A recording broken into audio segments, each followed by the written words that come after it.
예, 반갑습니다. 스파크입니다. 오늘은 이제 실계율을 활용하여서 BIM 조성 기법에 대해서 설명을 해드리겠습니다. 원래 이제 토공 2편을 찍어야 되는데 이제 토공을 하기 전에 물의 흐름을 먼저 잡고 토공을 배워야지 설계가 가능해집니다. 그러니까 우수하고 오수 같은 경우는 자연 유화를 되게 택하기 때문에 이 구배 방향으로 흐르는 게 굉장히 중요합니다. 그래서 그 물구배를 잡고 이제 도로를 토공을 설계하고 디자인하는 게 원래 방식이거든요. 네, 상수도 같은 경우는 틀리죠. 압으로 갈 수 있기 때문에 뭐 아무데나 가면 되는데 특히 이제 우수 같은 경우는 유량이 많기 때문에 그렇게 되는 거고요. 네, 실개월 같은 경우는 이제 심미적인 측면도 있지만 이제 저희가 생태적으로 얘기할 때는 이제 수원의 공급수를 빗물을 쓰기 때문에요. 이제 우수하고 굉장히 연관성이 많습니다. 그리고 제가 이제 이게 우수 배제 기법이나 이런 것보다 실개월을 먼저 말씀드리는 게 뭐냐면 실개월에 이제 뒤에서 보시겠지만 굉장히 다양한 공식들이랑 공학적인 게 많이 들어가게 됩니다. 규모는 작지만 그 거기서 들어가야 되는 공식이나 여러 가지 요인들은 토목공학으로도 여러 분야가 들어와야지 할 수 있기 때문에 제가 이제 이런 부분을 먼저 설명을 해드릴 겁니다. 이제 너무 딱딱하지 않게 한번 보여드리겠습니다. 이 프로젝트 같은 경우는 한 14년 전에 공공기관한테 요청을 받아서 했던 특강이고 이제 감독님들이 이걸 되게 어려워하시기 때문에 지금 설명을 많이 해드렸는데 이게 참 다 주무시더라고요. 이렇게 듣다 보면요. 보시면 알게 될 겁니다. 이제 뭐 뻔한 얘기입니다. 생태 도시 만들려고 그러면 생태 면적률, 비오톱, 도시 열섬화, 걷고 싶은 거리, 블루 네트워크, 중수, 우수 활용 말은 이게 쉽지만 이게 들어가다 보면 이제 다 공학으로 풀어낼 거거든요. 그러니까 되게 어려워질 겁니다. 이걸 다 묶고 있는 게 이제 실계율이고요. 지형, 경관, 우수와 연결된 항지성이 높은 사업이기도 하죠. 근데 옛날에 굉장히 많이 했는데 요즘에는 조금 좀 뜸해진 그런 사업이라고 볼 수 있습니다. 일단 뭐 타당성을 검토해야겠죠. 제일 중요한 게 수원을 확보해야 됩니다. 물이 없으면 수원, 수량, 수질 이게 3요소라고 하죠. 이게 안정적으로 확보가 돼야 되고요. 그 다음에 자연 유화가 가능해야 됩니다. 이게 역구배가 된다든지 낙타 등 모양이 되면은 다 펌프를 이용해야 되니까 결국 못 틀게 됩니다. 네, 평면 계획을 잡죠. 구간별 경관섬 이용층 고려해야 되고 유속도 봐야 되고요. 유속이 너무 빠른 경우에 낙차보로 잡아야 되고 도로를 건너갈 때는 이제 역사이펀, 리버스 사이펀을 설치해야 되고요. 그다음 횡단의 유량 및 안전, 빗물이 왔을 때 오버플로우, 뭐 방수, 원류부 설치 뭐 이런 것들이 있을 거고요. 수리 개통도 이따 보시겠지만 개통이 굉장히 중요합니다. 그래서 어떤 개통, 광경, 또 펌프 다시 리사이클 시켜야 되니까요. 그다음에 개수로 트랙티비시티, 소리력, 유지관리 고려하셔야 되고요. 조정지, 펌프가 여유를 가져야 되니까 저류조, 저류지, 사이클 타임, 그다음에 침투 기법, 원료수에 대한 이제 침투 방법. 근데 펌프는 이제 수중 펌프를 뿐 자압식을 쓸 건지, 관로, 전기는 얼마나 먹을 건지, 저류조, 가시설, 구조물 넣어야 되니까요. 수질 측면, 여가 기법이나 뭐 어떤 걸 쓸 것인지, 이런 파트가 다 들어가는 거기 때문에요. 여러분들이 뭐 말은 뭐 생태로 빗물 한다고 말들 하지만 제가 심의 가서 보면 다 은근슬쩍 나중에 뭐 상수도 집어넣고 빗물은 배제시키고 이런 편법을 씁니다. 왜냐면 이게 굉장히 많은 지식이 필요하거든요. 이게 끝판왕이라고 볼 수 있습니다. 거의. 일단 뭐 이제 가볍게 얘기를 듣자면은 옛날에 뭐 카나트나 이런 거는 이제 상수로 쓴 거니까 제외를 하고요. 실제로 이제 소방용수라든지 청소용수로 썼던 실개울의 사례의 기원을 찾으면 독일 프라이부르의 드라이 잠강을 물을 끌고 와가지고요. 이렇게 도시 내에 흘렸던 사례가 있습니다. 그래갖고 이렇게 돼 있고 뭐 여기 빠지면 이쪽 지역하고 결혼을 해야 된다 뭐 이런 얘기도 있고요. 뭐 관광자원 청소용수 쓰이고 뭐 이렇게 쓰고 있죠. 저도 이제 가봤죠. 여기는 이제 연구 용역이었으니까요. 그래서 이런 걸 보고 이제 한 10몇 년 전부터 되게 이런 실개울 사업을 많이 했습니다. 그래서 아까 같이 수원의 종류가 있는데 노원구 수락산에 약 유역이 90만 평방미터의 실개울이 있는데 보시는 것처럼 물이 흐르지 않습니다. 왜 그러냐면 90만 평방미터 가지고는 수원 확보가 쉽지 않습니다. 그러니까 뭐 강원도의 뭐 유명한 계곡 같은 경우는 1000만 평방미터 이상 됩니다. 대부분 위에 뭐 개발지도 없고요. 그 정도는 돼야 이제 물이 졸졸졸 흐르는 정도가 되기 때문에 유역이 굉장히 중요합니다. 이게 계곡수를 통해서 흐르게 하려면 안 그러면 이제 상수를 넣거나 지하수를 넣어서 순환시키는 방법을 써야 되죠. 그러니까 그 계속 흘려버리면서 할 수 있는 거는 한국에 그렇게 많지 않습니다. 유명 계곡밖에 없습니다. 그다음에 뭐 대치동 수로 같은 경우는 지금 상수 리사이클해서 쓰고 있고요. 어떤 이제 하수 처리장 같은 경우는 이제 최종 방류수를 고도 처리해서 이렇게 흐르는 방법이 있고요. 그다음에 여기 특이한 케이스로 성동구청에서는 한번 수영장 용수를 가지고 환경 정화해서 흘린 적이 있지만 결국 이제 사람들이 빠지고 해서 지금은 폐쇄되어 있는 상태이기도 합니다. 이게 어렵습니다. 이게 실개울이 이렇게 이게 공학적인 거, 환경적인 거, 유량 확보, 또 안전 문제 이런 게 다 고려돼야 되기 때문에요. 그리고 이제 토목이랑 일하다 보면 이렇게 물어보죠. 이거 용수 얼만큼 잡아야 되냐. 그러면 막상 실개울을 디자인했는데 이거 대답하는 회사가 쉽지가 않습니다. 왜냐하면 유량이랑 유속 계산해갖고 여유율, 침투율, 손실량 계산해서 얘기해야 되거든요. 그런 부분들을 뒤에서 한번 설명을 해드리도록 하겠습니다. 그리고 이제 외주를 맡기는 경우가 많습니다. 이게 여기 같은 여의도에서 나오는 지하철에서 나오는 용출수를 흘린 건데 여의도에요. 이게 토목에다 맡기게 되면 토목은 이제 안전율이랑 여유고 같은 걸 집어넣거든요. 그러면 이게 실개울이 깊어집니다. 대개 일반적으로 60cm 정도 여유고 잡는데 그렇게 되면은 이제 빠질 수 있는 여력이 생기죠. 빗물이 들어와서 넘치면 어떡하냐. 그렇게 안전하게 설계하는데 이게 원했던 디자인의 패턴은 아니거든요. 자, 요거는 이제 농업용수 사례인데요. 수질 오염된 물을 정화수로로 해갖고 정화를 시켰는데 어느 정도 환경적인 지표 BOD, COD 조사해서요. 생물이 정화할 수 있는 용량은 상당히 적습니다. 그 다음에 이제 뭐 교연천 수로 같은 경우도 이제 충주댐에 있는 물을 받아서 수로를 만들고 저류를 한 건데 이것도 이제 어떤 문제가 생기냐면 댐 하부의 물 같은 경우는 수온이 한 5, 6도 이상 낮습니다. 그러면 이게 식물들이 냉해를 입을 수 있기 때문에요. 폭포로 떨어뜨리고 물 유화 좀 시킨 다음에 받아갖고 보내야 되는 온도를 히팅해야 되는 이런 게 있고요. 이건 제가 설계했던 건데 이제 오크밸리 크리크입니다. 민간에서 하는 방법으로 보십시오. 위에 공공회사에서 토목에 맡긴 거고요. 이거는 이제 저희가 수리 계산을 이렇게 해가지고 찰랑찰랑하게 만든 거죠. 그래서 비가 와도 넘치지도 않고 경관도 좋고요. 유속도 제어되고 기술입니다. 생태는 말이 아니라 이거 그냥 외주 맡겨버리면 여기다 트렌치도 집어넣고요. 펜스도 설치하는 데 있습니다. 이게 지금 뒤에서 보시게 되면 알겠지 BIM에서 요구하는 거는 이제 이 정도 급을 원하고 있습니다. 수리 계산 다 돼서 다 계산해서 유속 공식 맞춰서 이렇게 넣어주기 원하고 있어요. 그 다음에 이제 수원에서 제일 쉬운 거는 이제 지하수죠. 근데 지하수는 우리가 손쉽게 그냥 지하수라고 얘기하고 지하철수라고 얘기하지만 실제로는 좀 복잡합니다. 쉽게 얘기해서 천정이라는 게 있습니다. 쉘로우죠. 얕을 천자. 쉘로우 웰이라는 건 뭐냐면 예전에 우리가 우물에서 물을 떠먹던 그러니까 10m에서 15m의 그 안반층 위에 있는 물입니다. 이렇게 안반층 위에 떠 있기 때문에 이거는 실제로는 지하수는 아니라고 볼 수도 있어요. 왜냐면은 그냥 토피에 그냥 가라앉혀 있는 물이죠. 그래서 천정 쉘로우 웰이라고요. 이거는 상대적으로 빗물이 많습니다. 비가 오면 확 늘어나고요. 비가 없을 때는 이렇게 유량 변동이 심합니다. 그래서 이거는 많이 나면 한 공에 한 500톤씩 나옵니다. 그래서 골프장에서 잔디에 물 관수할 때 많이 사용하죠. 그 다음에 이제 우리가 얘기하는 심정이라는 디벨이라는 거는 이제 안반 천연수, 뭐 우리가 먹는 생수 이런 것들이죠. 그리고 골프장에서 샤워 용수 같은 거를 쓰는 물입니다. 그래서 그거는 공당 약 평균 100톤 정도 나옵니다. 많이 안 나오죠. 피압수라고 합니다. 그거는 피압은 왜 그러냐면 딱 따면은 이제 분출돼서 올라오잖아요. 그 피압수는 왜 그러냐면 산에서 안반에서 스며드는 물이 밑으로 내려와 가지고요. 이 동수구배가 같아지는 거죠. 그렇기 때문에 딱 땄을 때 산 높이까지는 아니더라도 웬만큼 이게 올라옵니다. 압력을 받아가지고. 이게 되게 귀한 물이고 이런 물 관정 처리를 잘못했을 때는 여기 또 오염되면은 거의 쓸 수가 없게 되는 그런 게 되죠. 그래서 그런 특징이 있습니다. 그래서 그냥 우리가 쉽게 해서 강변 여가수는 천정수고 그냥 우리가 얘기하는 심정이라 말하는 게 대부분 지하수를 쓰고 있는데 이런 물들을 실개울에 쓰기에는 좀 아깝습니다. 이거는 식용수로 쓸 수 있는 부분인데 또 조경수 수질 기준하고도 맞추려면 또 이걸 써야 되고요. 근데 이걸로 인해서 이제 집안 침하라든지 요즘 환경 문제가 많이 일어나고 있죠. 그리고 우리가 LID라고 하는 거는 이 천정수를 확보하는 개념이라고 보시면 됩니다. 피압수 같은 경우는 위에 산지 안반에서부터 들어가서 압력을 타기 때문에 여기서 들어갈 수가 없는 형태를 가지고 있습니다. 그래서 이런 걸 아셔야 되고 이런 걸 이제 분석한 게 이제 제가 연구 용역했던 건데 예전에요. 이게 GIS를 넣고 지하철역을 집어넣은 다음에 지하철에 들어가서 유출량을 계산을 했을 때 보시는 것처럼 이렇게 능선부에는 빗물이 없고요. 계곡부에는 1000톤이 넘게 나옵니다. 일이요. 근데 일반적으로 실개월 할 때 한 300톤 정도 쓰죠. 근데 보면 지형하고 정비를 한다는 거 보실 수 있습니다. 행당역 같은 경우가 거의 300이고 계곡으로 갈수록 이렇게 세지고 능선에 걸린 것들은 유량이 없습니다. 근데 이렇게 하천변 옆에는 3000톤 이상 나오죠. 그러니까 거의 안 봐도 지형을 보면 지하수출 유출성을 거의 유출할 수 있고요. 뭐 저희가 골프장 설계할 때 천정에 위치하고 디벨 위치도 대부분 이렇게 해서 잡아냅니다. 이제 이거는 이제 송파구에 있던 서울시에서 제일 긴 실개울의 사례인데요.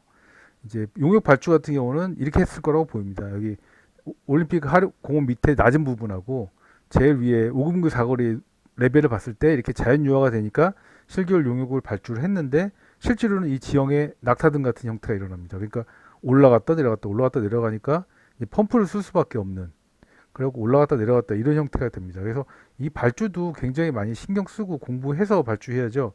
이런 경우는 이제 계속 펌프를 돌려야 되고 그때 지하 저류조도 만들어줘야 되고요. 굉장히 복잡한 프로젝트입니다. 자, 아까 말씀드린 이제 개통이 되겠습니다. 개통도가 굉장히 중요합니다. 이게 전체 물의 흐름을 느낄 수가 있는데요. 일단 빗물이 내려오는 건 우수를 받겠죠. 실개월에서 흐르고 도로변을 역사이폰으로 건넌 다음에 이제 저류지 같은 경우는 이제 재해저류지하고 환경저류지 같은 게 두 가지로 구분이 됩니다. 환경저류지 같은 경우는 이제 골프장 예로 농약을 희석시키는 거죠. 2주 정도면 다 희석이 됩니다. 국내 농약은. 근데 재해저류지는 급작스럽게 물이 들어왔을 때 담아내는 하류의 재해를 방지하는 거죠. 유수지 개념하고는 약간 틀립니다. 저류지 같은 경우는. 그러니까 유수지 같은 경우는 우리 스스로 저지대 사는 주민들이 빗물 펌프장에서 펌프를 했을 때 침수가 안 되게 만드는 게 자기 관점에서 유수지고, 저류지 같은 경우는 개발로 인해서 신규 개발되는 지역이 하류 지역이 잠기지 않도록 물을 담아두는 개념입니다. 그래서 약간 개념이 좀 틀리고 좀 어려운데 이거 나중에 한번 설명해 드리도록 하고요.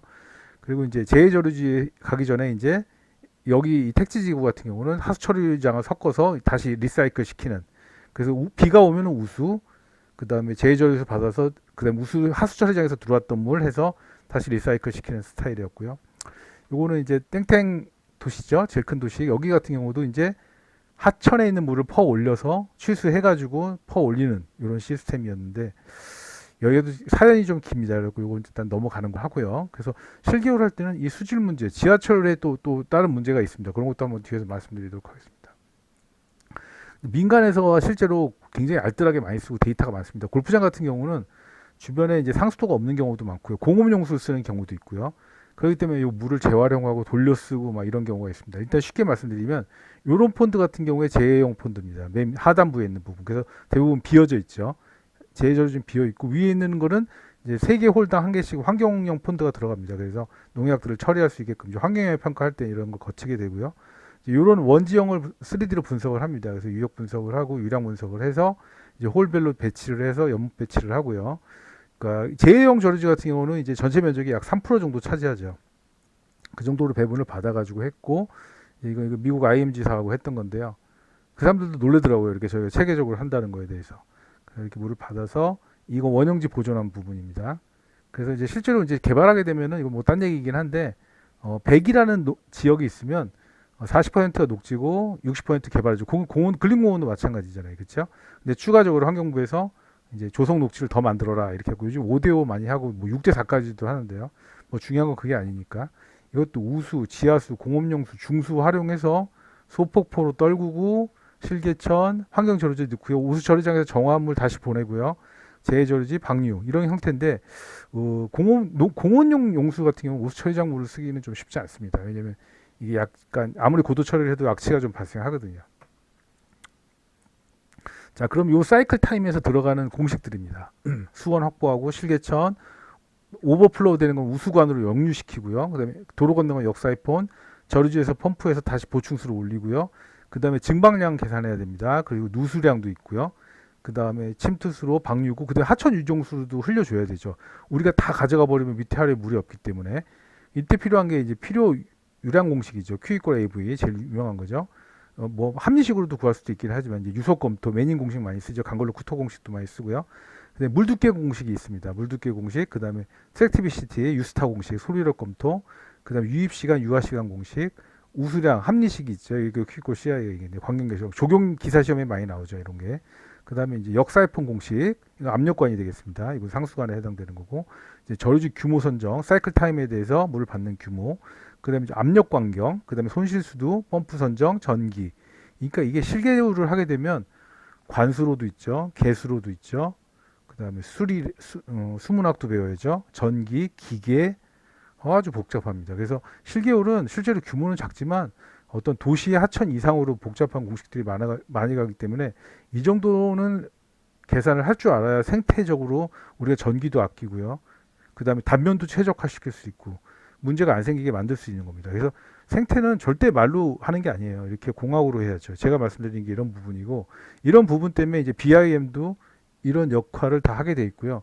이런 공식을 써서 이게 실제로 살아있는 물건처럼 디지털 트윈으로 운영될 수 있게 만드는 이런 형태가 됩니다. 그래서 이런 것까지 제가 설명을 드리면 이제 거의 다 포기하실까봐 걱정이 되긴 하는데, 이런 부분들은 이제 제가 연구 영역하면서 토목에 있는 이제 각 부분 전문가들하고 만들어서 만든 공식들이니까 배우는 데는 좀 그렇습니다. 일단 물두께 산정해야죠. 일반적으로 우리가 많이 줄 수 없습니다. 청계천 뭐 20cm씩 주는데 그러면 어마어마한 물량이 들어가기 때문에 물두께는 2에서 8cm 정도 하고요. 유속은 0.2에서 0.6 정도로 합니다. 이 정도를 하고, 연구 논문 보게 되면 물의 흐름을 느끼게 하는 유속은 0.2m/s고요. 물의 흐름을 느끼는 게 0.3m/s고요. 그다음에 최대 유속은 3m/s제곱입니다. 그건 계곡수 정도 되겠죠.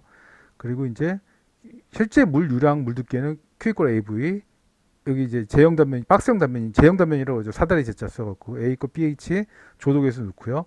매닝 공식 쓰고요. 그래서 이제 이렇게 설명드리면 이제 다 주무실 것 같아서 일단 그냥 유량 공식이 있다는 걸로 보시고, 공부하실 분만 매닝 공식 한번 검색해 보시면 나오는 건 아주 굉장히 기본적인 공식입니다. 그리고 그 다음에 이제 물이 일반 수로로 지나갈 때가 있고요. 보를 넘어갈 때가 있습니다. 여울 전에 보가 있지 않습니까? 그럼 보를 놓을 때는 전폭 위호 공식을 씁니다. 그리고 이런 것도 있고요. 이게 이런 부분이죠. 요 넘어갈 때랑 요 단면일 때 유속이 틀려지는 거죠. 그리고 이렇게 해서 넣는 이유가 뭐냐면, 유속이 빨라질 때는 요 낙차부를 통해서 유속을 3m/m로 제어를 해야 되거든요. 그리고 이제 물이 고이고 협작물이 낄 때는 이렇게 테일스형 밸브, 볼 밸브죠. 이런 거 쓰게 되고요. 그 다음에 이제 너무 유속이 빨라지면, 이거 조경 기술사에서 나왔던 문제죠. 소류력, 트레티비 포스라고 해서 끌고 가는 힘입니다. 어떤 유속이 세지면 어떤 흙이나 돌 같은 게 끌려나가는 힘이거든요. 그래서 쇄골이 일어나게 되죠. 그 쇄골 방지 역할도 얘네가 하게 됩니다. 그리고 그 쇄골토는 여기 걸리겠죠. 그래서 이제 이게 한계 소류력, 돌이 움직이는 힘이죠. 그래서 이게 밀도 곱하기 유스타 공식이라고 그래가지고 중력과 속도 곱하기 작용 수심하고 마찰 구배를 통해서 움직이는지 아닌지 구분을 하는데, 일반적으로 이렇게 씁니다.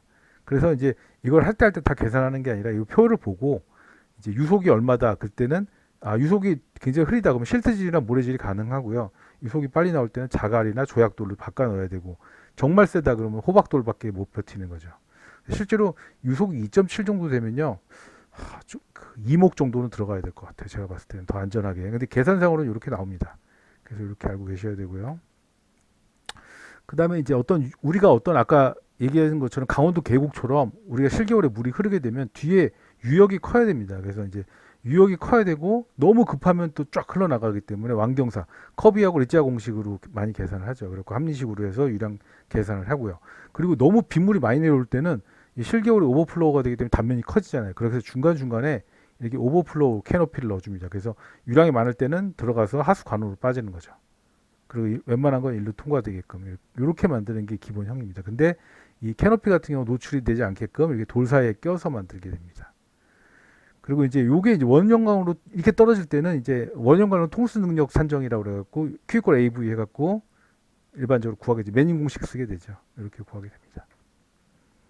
그 다음에 이제 도로 횡단하는 방법은 크게 두 가지입니다. 이거는 이제 대학로에 설치했던 방법인데, 이제 소구형 다발관으로 해서 이렇게 검토 이렇게 지나가게끔 밑으로 역사이폰을 만드는 게 아닙니다. 이건 자연 구배를 유지시키는 거고, 역사이폰을 만들게 되면 문제점이 뭐냐면 물은 빠지긴 하는데 이제 이게 쓰레기가 협작물이 끼죠. 그럼 여기 청소를 해야 되는 문제가 생깁니다. 그러면 이때는 이제 역사이폰 공식을 이렇게 만들어서 써야 됩니다.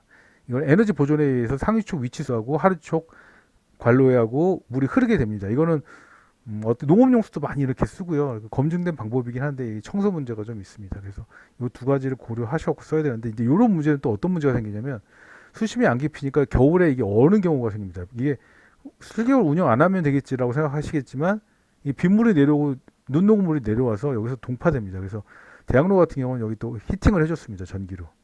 그러니까 이건 전기가 안 들어가고, 이게 그럼 생태적이진 않겠죠. 전기도 많이 들어가니까 겨울에 내내 틀어야 되니까요. 그러니까 어느 방식이 좋을지는 여러 가지 복합적으로 생각해야 되고, 이 정도 지식이 있어야 어떤 실겨울을 만들 수가 있습니다. 그리고 이제 이게 또 차량 하중으로 해서 관이 깨지기 때문에 이제 서라운딩이라고 해서 콘크리트로 이제 싸주는 역할도 좀 해줘야 되는 겁니다. 그 다음에 이제 말구부까지 내려온 물을 리사이클 해야겠죠. 이 리카이스 그 이제 그 당시 비용으로 검토를 한 겁니다. 이제 물을 흘려보내는 거랑 이걸 만드는 거랑 어느 게 긍정적일까 했을 때 물을 정말 찔찔찔 흘려보내지 않을 거면 리사이클 해야 됩니다. 거의 이게 다 돈이죠. 그렇죠? 그리고 이제 마이럭스도 있고 제가 이제 비교한 겁니다. 50톤 이하까지는 흘리는 게 낫고 50톤이 넘어가면은 리사이클 해야 되는데 땅이 없는 경우 오픈 수지가 있는 경우에는 이게 뭐가 문제냐면 흘러내려온 물이 들어왔어요. 근데 펌프가 이제 가동을 해서 상류를 올렸잖아요. 근데 아직 내려오기 전인데 물이 다 빠져나간 거예요. 그럴 경우에는 이게 모터가 타버릴 수가 있기 때문에 이 용량이 물이 올려보내고 그러니까 수로 사이즈랑 들어오는 시간만큼 얘가 버텨줘야 되는 거죠. 그래서 이 수로 사이즈를 정하는 거지. 그냥 임의로 다 정하게 되면 실겨울을 못 버티게 되죠. 그러다 보면 계산 안 하기 위해서 연못을 크게 만들어야 되는데 도심지에서 이만한 큰 저류지를 만드는 게 쉽지 않거든요. 그러다 보면 이제 지하로 만들게 됩니다. 그러면 오픈되어 있는 건 저류지, 지하로 된 건 저류조가 되고요. 이런 거는 이제 깊어지니까 최소 이제 가시설이 또 들어가야겠죠. 이제 이런 부분들이 또 있습니다. 그리고 이제 구조 계산도 필요하고요. 그다음 이제 수중 펌프 같은 경우가 이제 있고 이제 배수 펌프 이제 이렇게 수중 펌프입니다. 물 속에 넣어놓고 돌리는 건데 조경에서는 수중 펌프를 많이 쓰고요.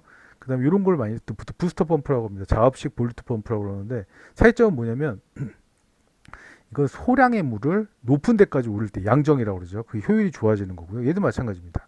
근데 얘는 이제 오수가 들어와도 갈아가지고 올리기 때문에 뭐 대변 같은 경우도 그러니까 골프장에 화장실에 많이 들어가 있습니다.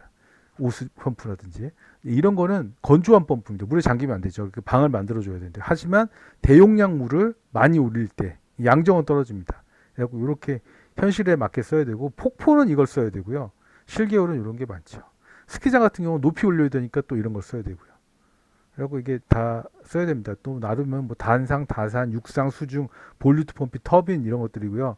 한계년도는 약 10년 정도 봅니다. 근데 이제 이걸 좀 늘리기 위해서 복수 2대나 3대를 놔가지고 교본 운전이라고 하죠. 번갈아 가면서 운전해서 한 20년까지 쓸 수 있게끔 그런 거고 하나가 고장나도 하나를 돌릴 수 있게끔 그래서 복수 설치하는 경우가 많습니다.